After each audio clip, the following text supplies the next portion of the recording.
नमस्कार क्रांतिकारियों, स्वागत है आप सभी का आपके अपने यूट्यूब चैनल स्टडी कैपिटल पर। तो कैसे हैं आप सभी और कैसी चल रही है आप लोगों की प्रिपरेशन। आई होप कि आप सब अच्छे होंगे और आपकी प्रिपरेशन भी अच्छी ही चल रही होगी। तो आज की इस वीडियो में हम देखेंगे प्रश्नावली 3.3 का तीसरा सवाल और उसका भी तीसरा पार्ट। इसके पहले से मैं जो इसका पहला सवाल और दूसरा सवाल था और इसके जो दो पहले के पार्ट थे उसको भी मैं सॉल्व करा चुका हूं। आप हमारी वीडियो प्लेलिस्ट में देख सकते हैं और उससे पहले की अगर आपने कोई प्रश्नावली नहीं देखी तो आप उसको भी प्लेलिस्ट में देख सकते हैं। तो आइए अब हम देखेंगे इसका तीसरा सवाल और उसका तीसरा पार्ट। तो देखिए, तीसरा सवाल हमसे कहता है, एक क्रिकेट टीम के कोच ने 7 बल्ले 6 गेंदें रुपए 3800 में खरीदी। बाद में उसने 3 बल्ले तथा 5 गेंदें रुपए 1750 में खरीदी।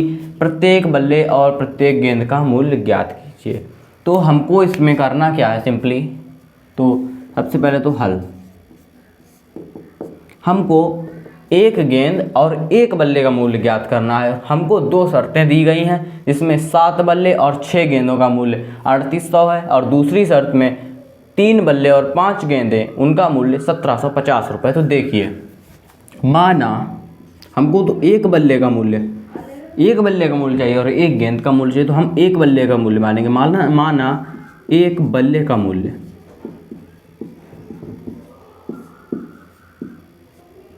तो एक बल्ले का मूल्य हमने मान लिया है x रुपये और वही एक गेंद का मूल्य हमने मान लिया 22 रुपये। तो हमने एक गेंद और एक बल्ले का मूल्य x और 22 रुपये मान लिया है। अब देखिए, हम लोग इसकी देखेंगे शर्त। तो प्रथम शर्तानुसार, जो इसकी फर्स्ट शर्त है उससे देखेंगे। प्रथम शर्तानुसार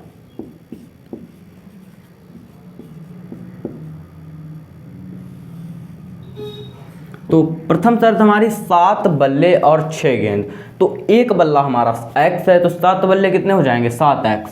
तो प्रथम शर्त के हिसाब से हमारा हो जाएगा 7x प्लस और 6 गेंद, एक गेंद है 22 तो 6 गेंद है हमारी 6 22 और बराबर इनका मूल्य कितना है 3800 रुपये। तो बराबर में हो गया हमारा 3800 और ये हो गया हमारा समीकरण नंबर 1। तो अब देखिए दूसरी शर्त जो हमारी है, द्वितीय शर्तानुसार।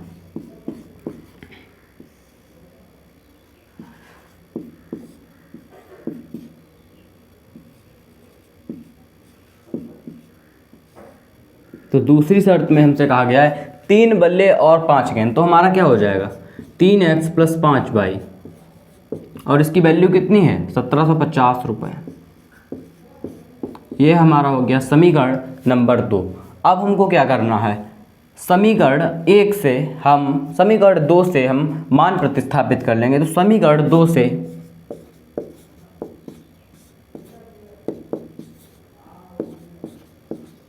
x का मान प्रतिस्थापित करने पर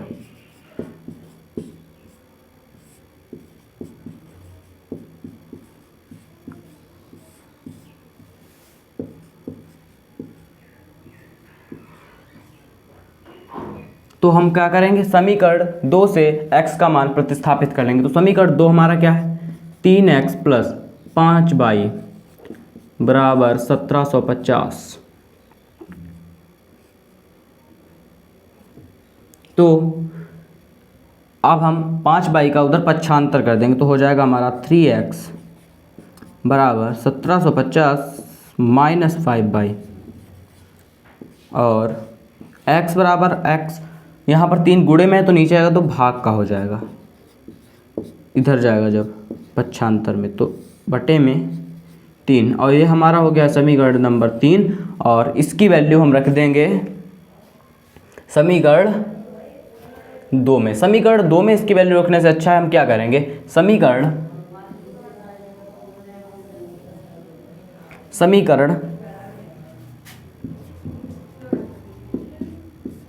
1 से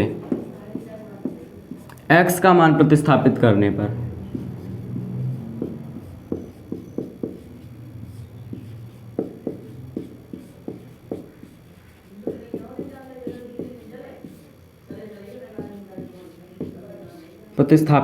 पर तो देखिए समीकरण 1 से भी हम x का मान प्रतिस्थापित कर लेंगे। तो समीकरण 1 हमारा है 7x प्लस 6y बराबर 3800।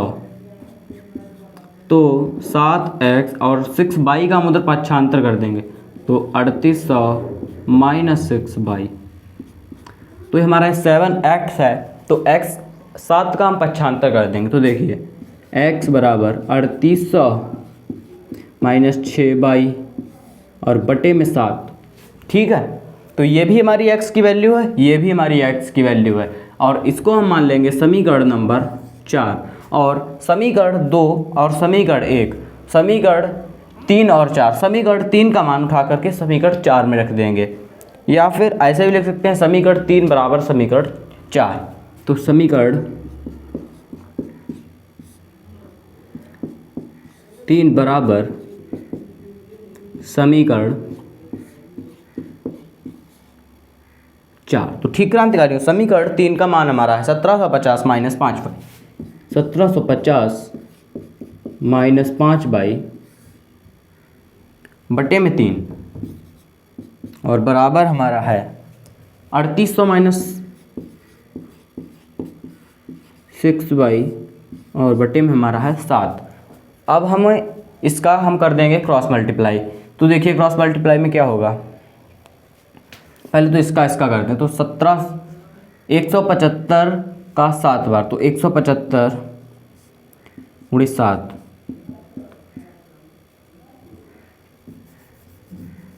तो देखिए कितना हो जाएगा हमारा,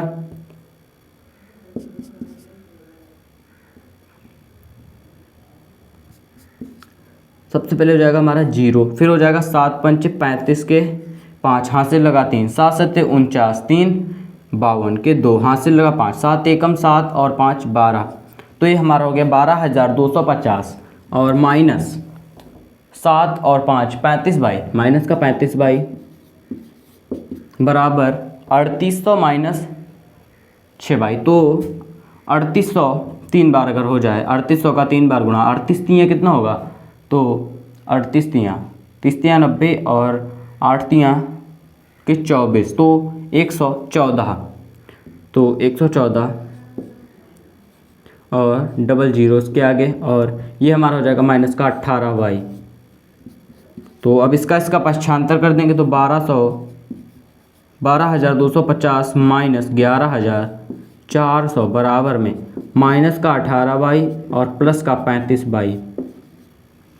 तो देखिए ये कितना हमारा हो जाएगा 1225। तो देखिए 0 और 5, इसका 0 हो गया, इसका 5 हो गया, और 122 और 114, तो इधर हमारा हो गया 850 बराबर, और 18 में से 35 में से 18 जाएगा तो कितना हो जाएगा 17y, और प्लस का और इसको कैंसिल कर देंगे तो y बराबर 50, यानी कि आपकी आ गई गेंद की वैल्यू। गेंद का मूल्य आपका 50 रुपये आ चुका है। अब हम क्या करेंगे, y का मान समीकरण 3 में रख देंगे, यहाँ साइड में y का मान समीकरण 3 में रखने पर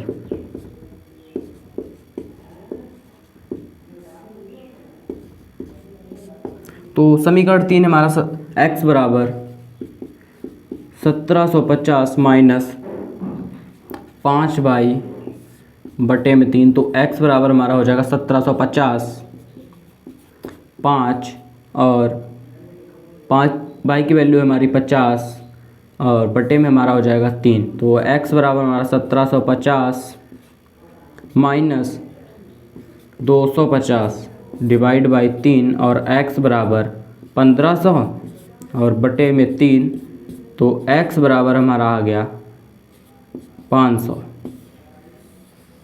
तो क्रांतिकारी हमको x मतलब बल्ले की भी वैल्यू प्राप्त हो चुकी है, तो हम यहाँ पर लिख सकते हैं बल्ले का मूल्य, बल्ले का मूल्य बराबर कितना है 500 रुपये और गेंद का मूल्य कितना है हमारा 50 रुपये। तो क्रांतिकारियों, आई होप कि आपको समझने में दिक्कत नहीं हुई होगी। अगर आपको कोई दिक्कत होती है तो आप लोग कमेंट बॉक्स में उसको बता सकते हैं, मैं उसको समझाने का पूरा प्रयास करूँगा। और अब आप लोग देखिए इसका चौथा, आपको दिखाई नहीं पड़ रहा होगा तो इधर थोड़ा साइड में आप लोग देख लीजिए और आप लोग इसका स्क्रीनशॉट ले सकते हैं। तो क्रांतिकारियों देखिए इसका चौथा सवाल हमसे कहता है एक नगर में टैक्सी के भाड़े में एक नियत भाड़े के अतिरिक्त चली गई दूरी पर भाड़ा सम्मिलित किया जाता है। 10 किलोमीटर दूरी के लिए भाड़ा 105 रुपये है तथा 15 किलोमीटर के लिए भाड़ा 155 रुपये है। नियत भाड़ा तथा प्रति किलोमीटर भाड़ा क्या है? एक व्यक्ति को 25 किलोमीटर यात्रा करने के लिए कितना भाड़ा देना होगा? तो सबसे पहले तो आप लोग देखिए इसका हल कि इसका हल क्या निकलेगा। तो एक नगर में टैक्सी के भाड़े में एक नियत भाड़े के अतिरिक्त चली गई दूरी पर एक भाड़ा सम्मिलित किया जाता है। सबसे पहले तो एक नियत भाड़ा है कि अगर आप टैक्सी में अगर बैठे तो आपको एक नियत भाड़ा तो देना ही होगा, भले आप 2 कदम जाओ। और एक होता है हमारा अतिरिक्त भाड़ा, जैसे आप 10 किलोमीटर गए 1 किलोमीटर गए, वो हमारा प्रति किलोमीटर भाड़ा बढ़ता चला जाता है। तो आइए अब देखते हैं हमारा सवाल हमसे क्या कहता है। सवाल कहता है एक नगर में टैक्सी के भाड़े में एक नियत भाड़ा है। तो नियत भाड़ा बराबर, नियत भाड़ा हमारा क्या है? तो नियत भाड़ा बराबर है हमारा x और प्रति किलोमीटर भाड़ा, प्रति किलोमीटर भाड़ा जो है वो है हमारा y। और अब इसमें कहा क्या गया है कि 10 किलोमीटर दूरी के लिए भाड़ा 105 रुपये हमारी प्रथम शर्त है। तो प्रथम शर्तानुसार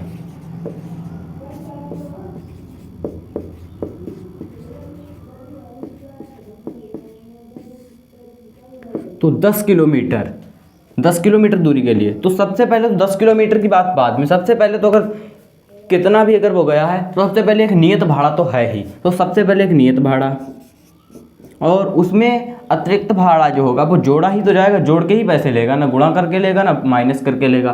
तो देखिए 10 किलोमीटर तो 10 बाई, ये प्रति किलोमीटर की बात हो रही, तो 10 बाई बराबर हमारा है कितना 105 रुपये। तो ये तो है हमारा समीकरण नंबर 1। और द्वितीय शर्त क्या है हमारी? द्वितीय शर्तानुसार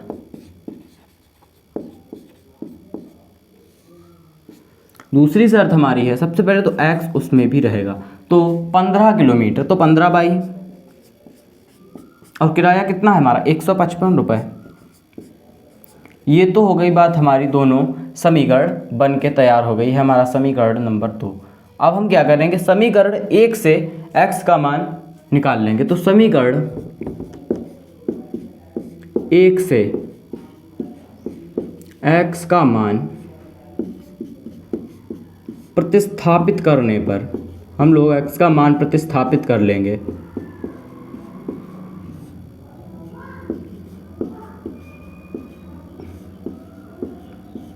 समीकरण 1 से, तो समीकरण 1 है हमारा x प्लस 10 बाई बराबर 105। तो x का मान प्रतिस्थापित करने के लिए हम 10 बाई का उधर पक्षांतर कर देंगे, तो 105 माइनस 10 बाई। और इस समीकरण हमारा बन के तैयार हो गया, जो कि हमारा समीकरण नंबर 3। और अब हम इस समीकरण 3 का मान समीकरण 2 में रख देंगे। तो समीकरण 3 का मान समीकरण कितने में 2 में रखने पर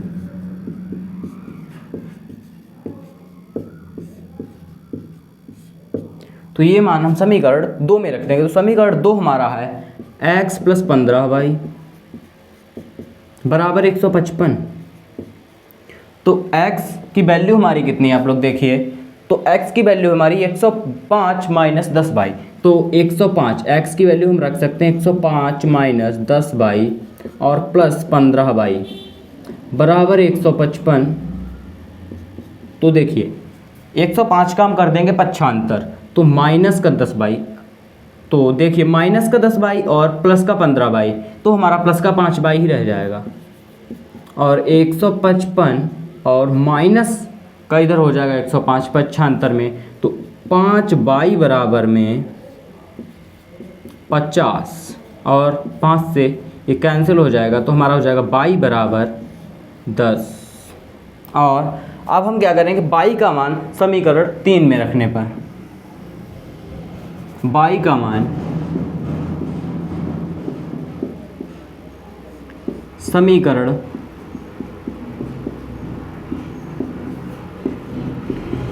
3 में रखने पर, तो समीकरण 3 में हम रख देंगे बाई का मान। तो समीकरण 3 है हमारा x बराबर 105 माइनस 10 बाई, और 105 और 10 की वैल्यू है हमारी 10 बाई की वैल्यू, और बाई बराबर हमारा 105 माइनस 100, तो x बराबर हमारा आ गया है 100। अब देखिए हमसे एक और बात भी इसमें पूछी गई है, एक व्यक्ति को 25 किलोमीटर यात्रा करने के लिए कितना भाड़ा देना होगा। तो आपको अब तो पता चल चुका है कि 25 किलोमीटर यात्रा करने के लिए हमको कितना भाड़ा देना होगा। तो नियत भाड़ा जो हमने x माना था उसकी वैल्यू 5, तो उसकी वैल्यू हमारी 5 आ चुकी है, और बाई की वैल्यू जो हमारा प्रति किलोमीटर भाड़ा है उसकी वैल्यू भी 10 रुपये आ चुकी है। तो देखिए 25 किलोमीटर यात्रा करने के लिए भाड़ा कितना हो जाएगा, तो समीकरण हमारा क्या बनेगा, x प्लस 25 बाई नियत भाड़ा और प्रति किलोमीटर भाड़ा। तो x है हमारा 5 और प्लस 25 गुणे बाई की वैल्यू हमारी 10, तो ये हो गया 5 प्लस 250, तो ये हमारा हो गया 25 किलोमीटर के लिए 255 रुपये। तो अब आप लोग यहाँ क्या लिख सकते हैं, नियत भाड़ा बराबर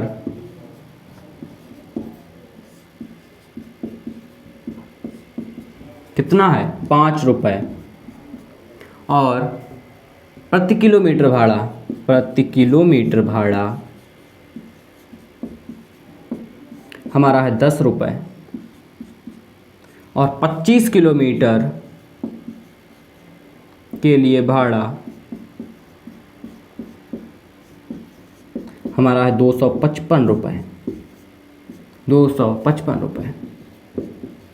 तो बाद में आपको ये वैल्यू भी नहीं निकाल देनी है, बाद में आपको बढ़िया लिख देना है। तो इससे क्या होगा, एकदम आपका सवाल बहुत ही दिखने में ठीक ठाक लगेगा। तो आपका जो चौथा सवाल था वो सॉल्व हो चुका है। और आप लोग वीडियो को लाइक करते चलिए, क्योंकि आपके लिए यहाँ पर बहुत ही मेहनत की जा रही है। तो अब हम देखेंगे इसका नेक्स्ट पार्ट। हाँ तो क्रांतिकारियों, अब हम देखेंगे इसका 5वां पार्ट। 5वां पार्ट हमसे कहता है, यदि किसी भिन्न के अंश व हर दोनों में 2 जोड़ दिया जाए तो वह 9/11 हो जाती है। यदि अंश व हर दोनों में 3 जोड़ दिया जाए तो वह 5/6 हो जाती है। तो वह भिन्न ज्ञात कीजिए। तो भिन्न तो हमें ज्ञात नहीं है, तो हम भिन्न ज्ञात करेंगे। भिन्न ज्ञात करने के लिए हमें पहले एक भिन्न माननी पड़ेगी। तो माना भिन्न बराबर कितनी भिन्न हमने मान ली, भिन्न हमने मान ली x/y। और अब हमें सवाल पे चलना होगा। तो अब हमें देखनी होगी इसकी प्रथम शर्त क्या है। तो प्रथम शर्तानुसार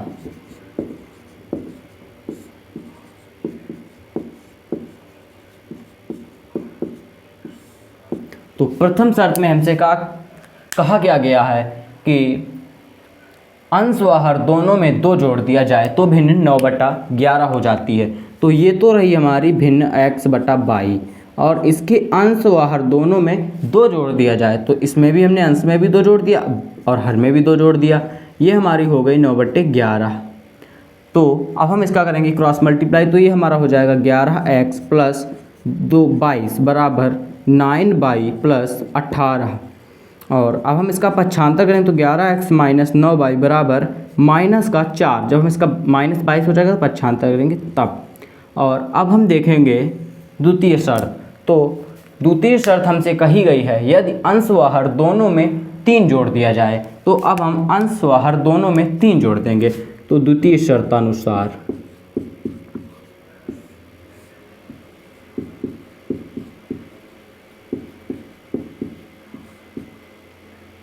द्वितीय शर्त में हमें अंशवाहर दोनों में 3 जोड़ देंगे तो हमारा जो भिन्न है वो हो जाएगी 5/6। तो ये रही हमारी भिन्न, और दोनों में हमने 3 जोड़ दिया और भिन्न हमारी हो गई है 5/6। अब हम इसका कर देंगे क्रॉस मल्टीप्लाई, तो ये हमारा हो जाएगा 6x + 18 बराबर 5y + 15। तो 6x - 5y पक्षांतर करने पर, और इधर हमारा बचेगा -3। ये हमारा बच गया समीकरण नंबर 2। और अब हमें समीकरण नंबर 2 से हम x की वैल्यू प्रतिस्थापित कर लेंगे। तो समीकरण 2 से x का मान प्रतिस्थापित करने पर, तो समीकरण 2 से हम x का मान प्रतिस्थापित कर लेंगे। तो समीकरण 2 हमारा है क्या? समीकरण 2 है हमारा 6x - 5y बराबर -3। तो अब हम इसका पक्षांतर करेंगे, तो 6x बराबर -3 और -5y का पक्षांतर होगा तो हमारा बचेगा +5y, और 6 हमारा नीचे भाग में चला जाएगा। तो -3 + 5y बटे में 6, जो कि हमारा समीकरण नंबर 3 है। तो हमें समीकरण 3 जो कि x का एक मान निकल के आया है वो हमने समीकरण 2 से प्रतिस्थापित कर लिया है। और अब हम देखेंगे समीकरण 3 का जो मान है वो समीकरण 1 में रखकर। तो समीकरण 3 का मान समीकरण 1 में रखने पर,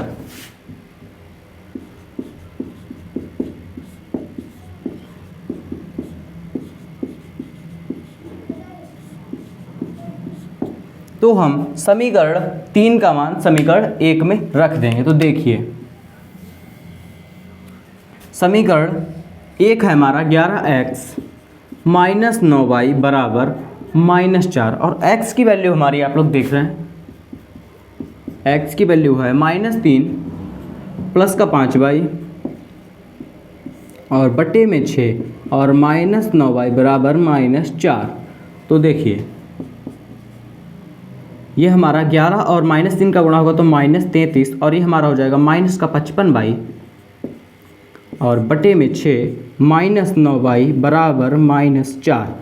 तो ये हमारा क्रॉस मल्टीप्लाई होगा तो -33 - 55y और -54y बटे में 6 और -4, ये इसका गुणा हुआ तो 54y आया। क्रांतिकारी हमारा 55y प्लस का होगा। तो देखिए अब हमारा कितना बचेगा, -33, और ये हमारा बचेगा प्लस का y, और ये हमारा हो गया -24। तो -33 और इसका हम कर देंगे पक्षांतर, तो ये हमारा रह गया y और -24 और प्लस का हमारा 33। तो ये हमारा हो गया y बराबर में 9। तो y बराबर में हमको जो 9 ये प्राप्त हुआ है, तो y का मान समीकरण 3 में रखने पर, y का मान समीकरण 3 में रखने पर, तो y का मान हमारा है 9 और समीकरण 3 है हमारा x बराबर -3 + 5y और बटे में हमारा 6। तो देखिए x बराबर और -3 + 5 और गुणे y की वैल्यू 9 बटे में हमारा 6। तो x बराबर -3 + 45 बटे में हमारा 6। तो x बराबर 42/6 और ये हमारा कैंसिल, तो x बराबर हमारा 7 आ गया। तो हमको अंश, जो हमारा अंश है भिन्न में वो है x, जो हमको प्राप्त हुआ है 7, और हर हमारा है y जो कि हमको 9 प्राप्त हुआ है। तो अब हम यहाँ पर लिख सकते हैं कि भिन्न बराबर, तो भिन्न बराबर हमारा है x/y और x बटा बाई की वैल्यू है हमारी 7/9 और यही आपका उत्तर है 7/9। तो आपका ये सवाल बहुत ही अच्छी तरह से सॉल्व हो चुका है। और अब देखिए इसका नेक्स्ट पार्ट। तो क्रांतिकारियों देखिए इसका छठा सवाल। छठा सवाल हमसे कहता है 5 वर्ष बाद जैकब की आयु उसके पुत्र की आयु की 3 गुनी हो जाएगी। 5 वर्ष पूर्व जैकब की आयु उसके पुत्र की आयु की 7 गुनी थी, उनकी वर्तमान आयु क्या है? तो देखिए, तो जैकब की आयु 5 वर्ष पूर्व, तो जैकब की वर्तमान आयु, जैकब की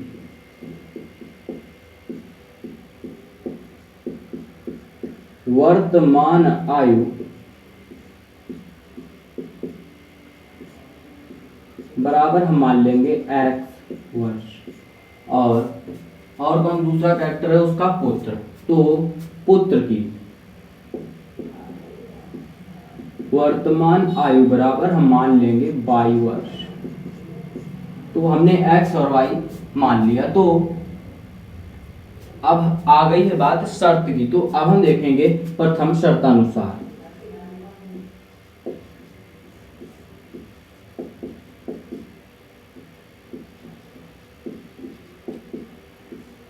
तो प्रथम शर्त में हमसे कहा गया है कि 5 वर्ष बाद जैकब की आयु उसके पुत्र की आयु की 3 गुनी हो जाएगी। तो बात आ गई 5 वर्ष बाद की। तो जैकब की जो आयु भी वर्तमान है वो है x वर्ष। तो जैकब की जो आयु 5 वर्ष बाद होगी तो वो हो जाएगी, आपकी आयु भी 15 वर्ष है, हम कहें कि आपकी आयु 5 वर्ष बाद कितनी होगी, तो आप उसमें 5 ऐड करके बताएं कि मेरी आयु 20 वर्ष हो जाएगी। तो देखिए जैकब का भी सेम हाल है। तो जैकब की आयु 5 वर्ष बाद हो जाएगी x प्लस 5 और उसके पुत्र की y प्लस 5। और जैकब की आयु उसके पुत्र की आयु की 3 गुनी हो जाएगी। तो जैकब की आयु जो है वो अपने पुत्र की आयु की 3 गुनी है। तो पुत्र की आयु में हमने 3 से गुणा कर दिया। तो अभी हमारा हो गया x प्लस 5 बराबर 3y प्लस 15। तो ये हमारा हो जाएगा x माइनस 3y बराबर 15 माइनस 5। तो x माइनस 3y बराबर में हमारा हो गया 10, जो कि है हमारा समीकरण नंबर 1 जो हमें प्रथम शर्त से प्राप्त हुआ है। और अब हम देखेंगे इसकी सेकंड शर्त। तो द्वितीय शर्तानुसार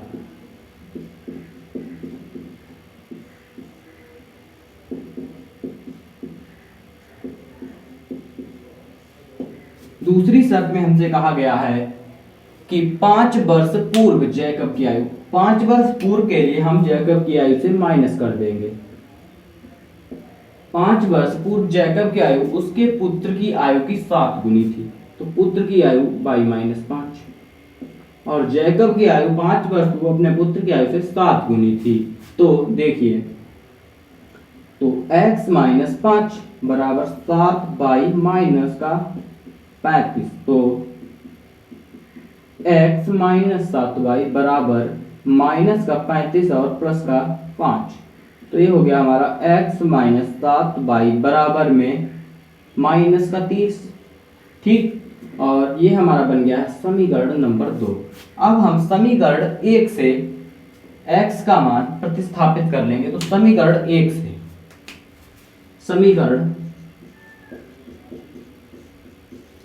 से x का मान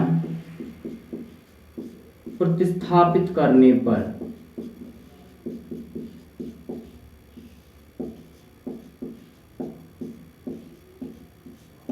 समीकरण 1 से x का मान प्रतिस्थापित करने पर, तो समीकरण 1 है हमारा x माइनस 3y बराबर 10 और ये हो जाएगा हमारा, जब पक्षांतर करेंगे तो 10 प्लस 3y, जो हमारा बन गया है समीकरण नंबर 3। और समीकरण नंबर 3 का मान हम रख देंगे समीकरण 2 में। तो समीकरण 3 का मान, समीकरण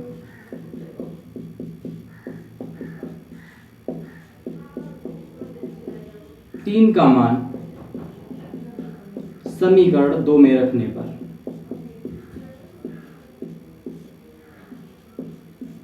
तो समीकरण 3 क्या है हमारा, समीकरण 2। समीकरण 2 है हमारा x माइनस 7y बराबर -30। तो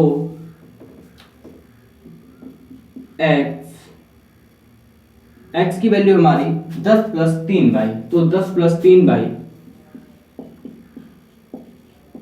और माइनस का 7y बराबर माइनस का 30। तो 10 और माइनस प्लस का 3y और माइनस का 7y, तो माइनस का 4y बराबर -30 और माइनस का 4y बराबर -30 और -10, माइनस का 4y बराबर माइनस का 40 और ये कैंसिल हो जाएगा, माइनस माइनस कैंसिल हो जाएगा, तो y बराबर 10। तो y का मान समीकरण 3 में रखने पर, y का मान समीकरण 3 में रख देंगे।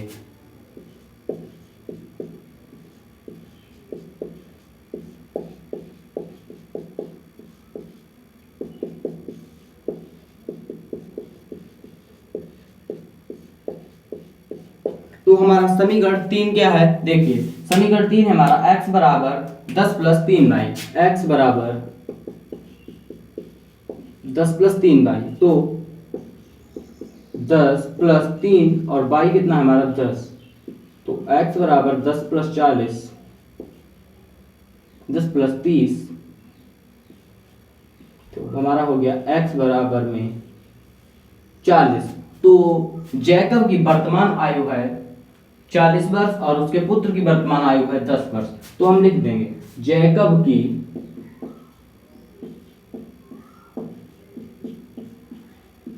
वर्तमान आयु यानी प्रेजेंट एज बराबर 40 वर्ष और पुत्र की वर्तमान आयु है 10 वर्ष।